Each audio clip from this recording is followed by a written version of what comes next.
নমস্কার বন্ধুরা, সকলকে জানাই আমার ইউটিউব চ্যানেলে অনেক অনেক স্বাগত। তোমরা সকলেই কম বেশি চিকেন স্যুপ খেয়ে থাকবে, কিন্তু আজ আমি তোমাদের দেখাবো সবচেয়ে সহজ রেসিপিতে চিকেন স্যুপ বানিয়ে।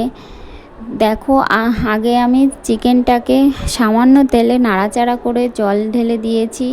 তারপরে গাজর আর বিনটা একটু ভাজা ভাজা করে নিয়ে স্যুপের মধ্যে দিয়ে দিলাম, আর চিকেনটাকে উঠিয়ে নিয়েছি।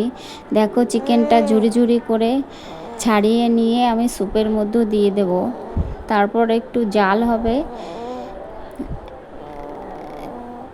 এবার একটু কর্নফ্লাওয়ার গুলে আমি স্যুপের মধ্যে দিয়ে দেব, যাতে একটু স্যুপটা থকথকে ভাব হয়, না হলে ভালো লাগবে না খেতে। এবার একটু গোলমরিচের গুঁড়ো দিয়ে আমি স্যুপটাকে নামিয়ে নেব। দেখো, আমার স্যুপ রেডি হয়ে গেছে একদম সহজ পদ্ধতিতে।